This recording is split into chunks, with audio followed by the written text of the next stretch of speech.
ಅಣ್ಣ ಇದ್ರ ರೇಟ್ 2700 ರೂಪಾಯಿ ಐತ್ರಿ. ನಾ 3000 ಅಂತ ಹೇಳೀನಿ. ಅದಕ್ಕೊಬ್ರ ಕಮೆಂಟ್ ಹಾಕಿರಿ, ಇಲ್ಲ ಐತಿ ನೋಡ್ರಿ, 2700 ರೂಪಾಯಿ ಐತ್ರಿ. ಅದಕ್ಕೊಬ್ರ ಕಮೆಂಟ್ ಹಾಕಿರಿ ಒಂದಿಷ್ಟು ಜನ, ನೀವು 300 ರೂಪಾಯಿ ಇದ್ದದ 3000 ಹೆಂಗೆ ಐತಂತೆ. ಅದಕ್ಕೆ ನೀವು ಏನು ಹೇಳ್ತಾರೆ ನಾ ಈ ಮಾತಿಗೆ? ನಮ್ಮ ರೈತಕ್ಕೆ ಇದು ಯಾವಾಗೂ ನಾವು ಸುಳ್ಳು ಮಾತಾಡೋದಿಲ್ಲ, ನಾವು ರೈತರ ಇದನ್ನ ಹೇಳ್ತಾವೆ. ನೀವೇನು ಹೇಳ್ತೀರಣ್ಣ? ರೈತ ತನ್ನ ಮನೆ ವಿಚಾರಕ್ಕೋಸ್ಕರ, ತನ್ನ ಮಕ್ಕಳ ಹತ್ರ, ತನ್ನ ಹೆಂಡ್ರ ಮಕ್ಕಳ ಹತ್ರ ಎದಕ್ಕೋ ಒಂದು ವಿಚಾರಕ್ಕೋಸ್ಕರ ಸುಳ್ಳು ಅವನು ವೈಯಕ್ತಿಕವಾಗಿ ಮಾತಾಡ್ಬೋದು ರೀ. ಬಟ್ ಅವನು ಬೆಳೆದಂಥ ಬೆಳೆಗಾಗಲಿ, ಅವನಲ್ಲಿ ಇರುವಂಥ ಮೂಕ ಪ್ರಾಣಿ ಎತ್ತುಗಳಿಗಾಗಲಿ ಅವನು ಅದ್ರ ಬಗ್ಗೆ ಯಾವತ್ತೂ ಸುಳ್ಳು ಹೇಳೋಂಗಿಲ್ಲ. ಬಟ್ ಈಗ ನೀವು ಹೇಳೋದಂಥ ವಸ್ತು ಅದ್ರ ರೇಟ್ 2700 ಸೈ ಓಕೆ. ಬಟ್ ನೀವು 3000 ಹೇಳಿದ್ರಿ. ಅದಕ್ಕೆ ಕಮಿಟ್ಮೆಂಟ್ ಹಾಕದಂಥ ವ್ಯಕ್ತಿಗೆ ನಾ ಹೇಳೋ ವಿಚಾರಗಳು ಏನಂದ್ರೆ, ಅವನು ಹಾಕಿದ್ದು ತಪ್ಪು ಅಂತ ನಾ ಹೇಳಕ್ಕಂತಿಲ್ಲ ಅವರು. ಯಾಕಂದ್ರೆ ಸ್ವತಃ ಮಾಡಿ ಕೇಳಿದ್ರಿ, ಇದಕ್ಕೆ ಯಾಕೆ 300 ರೂಪಾಯಿ ಜಾಸ್ತಿ ಹಾಕಿದ್ರಿ ಅಂತ ಹೇಳಿ ಅವ್ರೊಬ್ರು ಕಮೆಂಟ್ ಹಾಕಿರಣ್ಣ. ಇದೇ ಪ್ರಕಾರ ನಮ್ಮ ರೈತರು ಬೆಳೆದಂತ ಬೆಲೆ ಅದನ್ನ ಒಬ್ರು ಯಾರ ಇದೇ ತರ ಎಲ್ಲಾರ ಕೇಳಿದಾರ? ಯಾರನ್ನ ಕೇಳಿಲ್ರಿ, ಯಾರೋ ಒಬ್ರು ನನ್ನ ಕೇಳಿದಾರ. ಅದ ಒಬ್ರು ದೊಡ್ಡ ವ್ಯಕ್ತಿಗಳ ಹತ್ರ ಏನೋ ಒಂದ್ ಜಾಗದಾಗ ಇರೋರು ಅವ್ರನ್ನ ಕೇಳಿದ್ರೆ ಏನೋ ಒಂದು ಆಕೇತಲ್ಲಣ್ಣ? ಆಕೈತ್ರಿ, ಎಲ್ಲರೂ ಆಕತ್ರಿ. ಆದ್ರೆ ಇದಕ್ಕೆ ನಾವು ಇಷ್ಟು ವಾಗ್ದಾಳಿ ಮಾಡಿದ್ರೆ ಆಗಂಗಿಲ್ರಿ. ಪ್ರತಿಯೊಬ್ಬರು ಈಗ ಹೆಂಗ ಅವ್ರ ಹಕ್ಕ ಅಂತ ಹೇಳಿ ಮಾಡಿದ್ರಲ್ರಿ, ಹಂಗೆ ಎಲ್ಲರೂ ಪ್ರತಿಯೊಬ್ಬರು ಕೇಳ್ಬೇಕು ಸರ್. ಅದಕ್ಕೆ ಯಾಕಪ್ಪ ಎಲ್ಲರೂ, ಯಾಕಂದ್ರೆ ಇಲ್ಲಿ ಇರೋರು ಎಲ್ಲರೂ ರೈತಾಕಿ ಮಕ್ಕಳೇ. ಇಸ್ತ್ರಿ ಅರ್ಬಿ ಹಾಕ್ಕೊಂಡು ಬೂಟ್ ಹಾಕೊಂಡು ಅಡ್ಡಾಡೋದಿಗೆ ಅವ್ರು ಹೋಗಿ ಸಿಟಿ ಒಳಗೆ ದುಡಿಯಾಕುಂತಾರಂದ್ರೆ ಅವ್ರು ರೈತರ ಮಕ್ಕಳಲ್ಲ ಅಂತಾಳ. ಅಲ್ಲಿರುವಂಥವನು ರೈತರ ಮಗನ, ಬಾರ್ಡ್ರ್ ಒಳಗೆ ಇರುವಂಥ ಸೈನಿಕನೂ ರೈತರ ಮಕ್ಕಳ ಅದಾರ. ಹೌದ್ರಿ, ರೈತರ ಮಕ್ಕಳು ಹೋಗಿ ನಿಂತ್ಕೊಂಡು ಗಡಿ ಕಾಯ್ದೆ ಎದಿಗೆ ಕೊಟ್ಟರು ಅಂತಾದ್ರಾಗ ಈಗ ಅಲ್ಲಿ ಹೆಂಗೆ ನಾವು ಕೇಳಿದ್ವಿ ಅದೇ ರೀತಿ ಪ್ರತಿಯೊಬ್ಬ ರೈತ ಬೆಳೆದಂಥ ರೇಟು ಅಂದ್ರೆ ಏನೋ ಬೆಳೆಯಂಥ ಬೆಳೆಗೆ ರೇಟ್ ಹಿಂಗೆ ಯಾಕಪ್ಪ, ನಮ್ದು ಇಷ್ಟ ಐತಿ, ನೀ ಯಾಕೆ ಇಷ್ಟು ಕೊಟ್ಟು ಮಾರ್ಕೆಟ್ನಾಗ ನಮ್ಗೆ ಹೊಳ್ಳಿ ಇಷ್ಟಕ್ಕೆ ಯಾಕೆ ಮಾರಕ್ಕೆ ಕೊಡಕ್ಕೆ ಕುಂತಿ ಅಂತೇಳಿ ಕೇಳಿದ್ರೆ ಇವತ್ತು ರೈತನೂ ದೊಡ್ಡ ನೋಡ್ರಿ. ಒಂದು ಮಾತು ಹೇಳ್ತೀನಿ, ಇವತ್ತು ಎಂಥ ದೊಡ್ಡ ಅಧಿಕಾರಿಗಳು ಅದಾರಂದ್ರು ಕೈ ಒಡ್ಡೋದು ಮಾತ್ರ ರೈತನ ಹತ್ರ. ಅವರು ಗವರ್ನರೇ ಇರಲಿ, ದೊಡ್ಡ ಅಧಿಕಾರದಾಗ ಎದಾರಂದ್ರು ಕೂಡ ಅವ್ರಿಗೆಲ್ಲರಿಗೂ ಊಟ ಕೊಡೋನ ರೈತ. ಆ ರೈತಗೆ ಯಾವತ್ತಿದ್ರು ಏನೈತಲ್ಲ, ಯಾವುದೇ ಕಾರಣಕ್ಕೂ ಬೆಲೆ ಕಡಿಮೆ ಮಾಡಬೇಡ್ರಿ. ಅವನು ಬೆಳೆ ಕಡಿಮೆ ಮಾಡಿದ್ರೆ ಒಪ್ಕೊಂತಾನೆ, ಬಟ್ ಅವನು ಘನತೆ ಗೌರವ ಯಾವತ್ತೂ ಕಡಿಮೆ ಮಾಡಬೇಡ್ರಿ ಅಷ್ಟು ಮಾತ್ರ ನಾ ಹೇಳೋದು. ಅಲ್ಲಣ್ಣ, ಒಂದು ಯಾವುದೋ ಒಂದು ಬೂಟ್ ಚಪ್ಪಲಿನ ಅದನ್ನ ಶೋರೂಮ್ದಾಗಿಟ್ಟ ಅದಕ್ಕೆ ಇಂತಿಷ್ಟ ರೇಟ್ ಕೊಡ್ತಾರೆ ಅವರು. ಬಟ್ ನಾವು ಬೆಳೆದಂಥ ಬೆಳೆಗೆ ನಾವು ರೇಟ್ ಕೊಡೋಕೆ ಇದು ಎತ್ತರ ಸಲುವಾಗಿ ಏನು ಕಾರಣ? ಅದು ಕಾರಣ ಏನಂದ್ರೆ ಇದ್ರೊಳಗೆ ಎಲ್ಲರೂ ರೈತ ಒಕ್ಕಟ್ಟಾಗ್ತಾರೆ. ಹೊಳ್ಳಿ ಇನ್ನೊಂದ್ರಿ ಅವನ ಶ್ರಮಕ್ಕೆ ಬೆಲೆ ಸಿಗೋಲ್ದಾಗೈತಲ್ಲ, ಇದ ಒಂದು ಕೆಟ್ಟ ಖುಷಿ. ಅಲ್ಲ ಅವ್ರು ನೋಡೋಣ, ಒಂದು 15 ನಿಮಿಷ ತೆಗೆದಕ್ಕೆ ಇವತ್ತೊಬ್ಬ ಕಟಿಂಗ್ ಶಾಪ್ದವನ ಕಟಿಂಗ್ ಮಾಡೋರನ 15 ನಿಮಿಷ ತೆಗೆದಕ್ಕೆ ಅವ್ರದ್ದು ಆದಂಥ ಅದೊಂದು ಬೆಲೆ ಕಟ್ಕೊಳಕ್ಕೆ ಅವ್ರಿಗೆ ಹಾಕೈತಿ.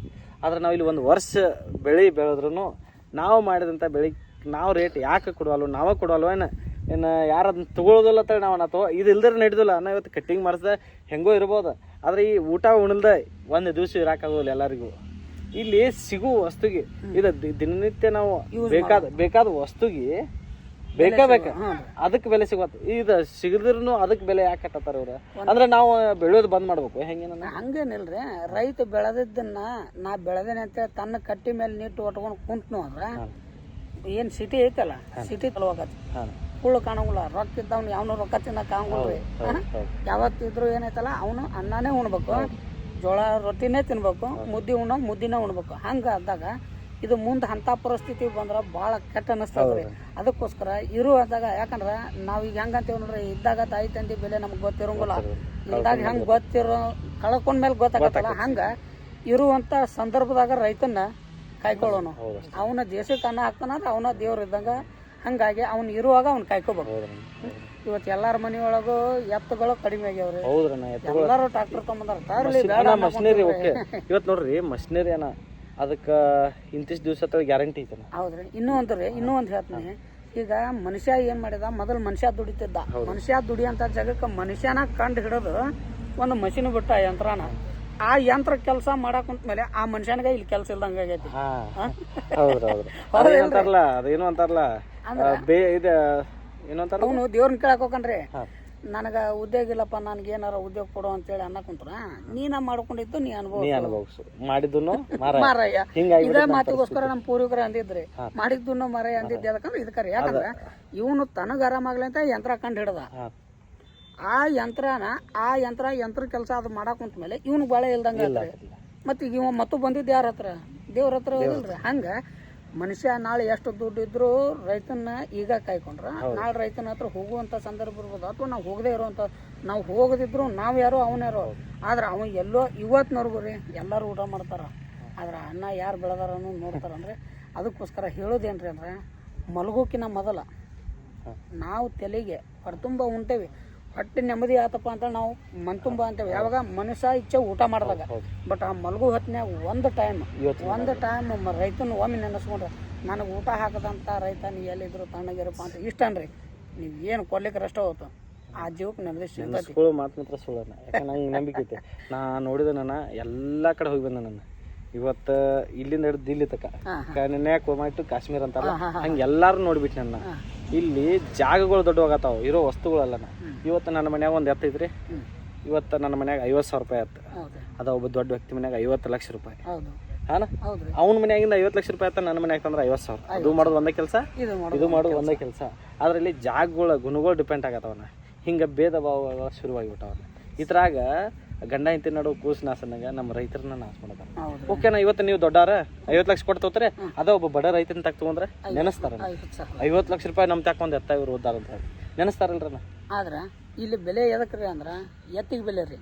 ಯಾಕೆ ಬೆಲೆ ಅಂತಂದ್ರೆ ಅವ್ರ ಕಡೆ ಇದ್ರು ಅವ್ರು ಅದ ಗುಣಾದಿಗಳಲ್ಲಿಂತ್ರನೇ ಇರ್ತೈತಿ, ಇಲ್ಲಿ ಬಂದ್ರು ಅದ ಗುಣಾದಿಗಳಲ್ಲಿ ಇರ್ತೈತಿ. ಬಟ್ ಅದ್ರ ಗುಣಾದಿಗಳು ಚೇಂಜ್ ಆಗೋ ನಮ್ಮ ಗುಣಾದಿಗಳು ಹೌದಣ್ಣ, ಅದ್ರದ್ದು ಮಾತ್ರ ಹಂಗಿಲ್ಲ. ನನಗೆ ಇಟ್ಟ ರೊಕ್ಕ ಕೊಟ್ಟ ಅದು ಅನ್ಕೊಂತೈತ್ರಿ, ನಾ ಶ್ರೀಮಂತನ ಕಡೆ ಅದೇನಿ, ನಾ ಗರ್ವದ್ಲಿಂತ್ರ ಮೆರಿಬೇಕು ಅನ್ನಂಗಿಲ್ಲ, ನಾ ಬಡವನ ಕಡೆ ಬಂದೇನಿ, ನಾ ಏಟ್ ದುಡಿಬೇಕು ಆಟ ದುಡಿಬೇಕು ಅನ್ನಂಗಿಲ್ಲ.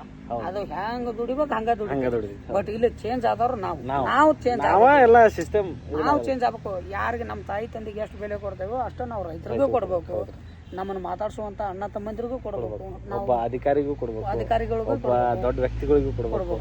ಆ ಘನತೆ ಗೌರವ. ಈಗ ನಾವು ಸಣ್ಣಂದಿರ್ತಿಗೆ ಬೆಳೆಯುವಂತ ಹೊತ್ತಿನಾಗ ನಮ್ಮ ಮನೆಯೊಳಗಿರುವಂತ ತಾಯಿ ತಂದೆ ಅಜ್ಜ ಅಮ್ಮ ನಮಗೊಂದು ಸಂಸ್ಕೃತಿ ಕಲ್ಸ್ಯಾರ. ಯಾಕಂದ್ರ ನಾವು ಹುಟ್ಟಿರೋದು ಬರದ ಕಂಡದಾಗ್ರಿ. ಪ್ರತಿಯೊಂದು ನಮ್ಮ ಒಂದೊಂದು ವೇದಗಳಿಗೂ ಇಲ್ಲಿ ನಮ್ಮದಾದಂಥ ಶಕ್ತಿ ಐತಿ, ನಮ್ಮದಾದಂಥ ಗೌರವ ಐತಿ. ಇವತ್ತಿನವರೆಗೂ ಶಿಲ್ಪ ಜಕಣಾಚಾರಿಗಳು ಕಟ್ಟದಂಥ ಕೆತ್ತನೆ ಒಳಗ ಅದರದ್ದು ಆದಂಥ ಶಕ್ತಿ ತುಂಬ ಹೋಗ್ಯಾರ್ರಿ. ಹಂಗಿರುವಂಥ ಸಂದರ್ಭದಾಗ ಇಲ್ಲಿ ನಮಗೇನಂದ್ರು ಒಂದು ದೇವಸ್ಥಾನಕ್ಕೆ ಹೋದ್ರೆ ಆ ದೇವಸ್ಥಾನದ ಗೋಡೆಗಳು, ಅದ್ರ ಮೇಲೆ ಇರುವಂಥ ಚಿತ್ರಣಗಳು, ನಾವು ಯಾವ ರೀತಿ ನಡ್ಕೋಬೇಕು, ಯಾವ ರೀತಿ ನಾವು ಇಲ್ಲಿ ಭಕ್ತಿ ತೋರಿಸ್ಬೇಕು, ಯಾವ ರೀತಿ ನಾವು ಗರ್ವ ತೋರಿಸ್ಬಾರ್ದು ಅನ್ನೋದನ್ನ ಇವತ್ತಿನವರೆಗೂ ಶಿಲ್ಪಕಲೆಗಳು ಎತ್ತಿ ತೋರಿಸ್ತಾವೆ. ಅದೇ ರೀತಿಯಾಗಿ ನಮ್ಮ ಮನೆಯೊಳಗೆ ನಮ್ಮ ತಾಯಿ ತಂದೆಗಳು ನಮ್ಗೆ ದೊಡ್ಡವ್ರಿಗೆ ಹಿಂಗೆ ಮಾತಾಡ್ಬೇಕು, ಸಣ್ಣವ್ರಿಗೆ ಹಿಂಗೆ ಮಾತಾಡ್ಬೇಕು ಅಂತಾರೆ. ಜೇರ್ಕರ್ತ ನಾವ ಮಾತಾಡೋದ್ರೊಳಗೆ ಒಂದು ಅಕ್ಷರ ಒಂಟ್ಲೆ ಮಾತಾಡಿದ್ರೆ ಬಾಜು ಇರುವಂಥವ್ರಾಗ್ಲಿ ಅಥವಾ ತಾಯಿ ತಂದೆ ಆಗ್ಲೇ ಬೈತಾರೆ, ಮಾತಾಡ್ಬಾರ್ದಂಗೆ ಒಂಟು ಅಕ್ಷರಲೇ ನೀತಿ ನಡವಳಿಕೆ ಕಲಿಬೇಕಂತಾರೆ. ಅದನ್ನ ಮನುಷ್ಯರಾದಂಥ ನಮಗೆ ಅವ್ರು ಹೇಳ್ಕೊಡ್ತಾರ. ಬಟ್ ಪ್ರಾಣಿಗಳಿಗೆ ನಾವು ಹೇಳ್ಕೊಡಂಗಿಲ್ಲ. ಆ ಪ್ರಾಣಿಗಳು ಇದ್ದದ್ದು ನೋಡಿ ನಾವು ಕಲಿಬೇಕು, ಪ್ರಾಣಿಗಳಿಂದ ಕಲಿಬೇಕ್ರಿ ನಾವು. ಈ ನಾಡೊಳಗೆ ಎಷ್ಟೋ ಸಾಧು ಸಂತರು ಸನ್ಯಾಸಿಗಳು ಎಷ್ಟೋ ಮಾತುಗಳನ್ನ ಹೇಳ್ತಾರ. ಅವ್ರು ಹೇಳುವಂಥ ಮಾತುಗಳು ಕೆಲ ಅರ್ಥ ಅದಾವ. ತಿಳ್ಕೊಂಡಂಥವ್ರು ಜ್ಞಾನಿಗಳು, ತಿಳಿಲಾರ್ದಂಥವ್ರು ಅಜ್ಞಾನಿಗಳು. ಯಾಕಂದ್ರೆ ಒಂದು ಹಸುವಿನ್ಲಿಂತ್ರ ಮನೆ ಒಳಗೆ ಒಂದು ಹಸುವಿನ್ಲಿಂತ್ರ ಒಬ್ಬ ಹಿರಿಯರ ಜಾಗ ಒಂದು ಹಸು ತುಂಬತೈತೆ ಅಂದ್ರೆ ಆ ಹಸುವಿಗೆ ನಾವು ಏನು ಕೊಡ್ತೇವಿ? ಮೊಸರಿ ಕೊಡ್ತೇವೆ. ನಾವು ಮೊಸರಿ ಕೊಟ್ಟರು ಅದು ನಮ್ಗೇನು ಕೊಡ್ತೈತಿ? ಹಾಲೇ ಕೊಡ್ತೇವೆ, ಶುದ್ಧವಾದ ಹಾಲು ಕೊಡ್ತೈತಿ. ಆ ಹಾಲು ಅಭಿಷೇಕಕ್ಕೂ ಯೂಸ್ ಮಾಡ್ತೇವೆ, ಅರ್ಚನೆಗೂ ಯೂಸ್ ಮಾಡ್ತೇವೆ, ಮಕ್ಕಳು ಬೆಳೆಯಾಕ ಬುದ್ಧಿ ಬೆಳಿತೈತೆ ಅಂತೇಳಿ ಅದಕ್ಕೂ ಯೂಸ್ ಮಾಡ್ತೇವೆ. ಅಷ್ಟು ನಾವು ಅದಕ್ಕೆ ದ್ರೋಹ ಬಗೋದ್ರು ಅದು ನಮಗೆ ಒಳ್ಳೇದ ಬಯಸ್ತೈತೆ ಅಂದ್ರೆ ಅದನ್ನ ನೋಡಿ ನಾವು ಕಲೀದು ಭಾಳ ಐತಿ. ಅದನ್ನ ನೋಡಿ ಕಲೀದು ಭಾಳ ಐತಿ, ಅದನ್ನ ಕಲೀರಿ. ಇಷ್ಟು ಮಾತ್ರ ನಾ ಹೇಳಬಲ್ಲೆ. ಧನ್ಯವಾದಗಳನ್ನ. ನಾವು ಎಷ್ಟು ಇದ್ರಾಗ ನಮಗೆ ತಿಳಿಸ್ಕೊಟ್ರ ಅಂದ್ರೆ ಮೆಚ್ಚಬೇಕು. ಅಣ್ಣಗಳಿಗೆ ಒಂದು ನಮಸ್ಕಾರ ಇರಲಿ ನಮ್ಮ ರೈತರ ವತಿಯಿಂದ. ಪ್ರತಿಯೊಬ್ಬ ರೈತರು ಶರಣಾರ್ಥಿ. ಓಕೆ, ನಮಸ್ಕಾರ ರೀ. ಮಾತು ಸಿಗ್ಕೊಂಡ್ರಿ.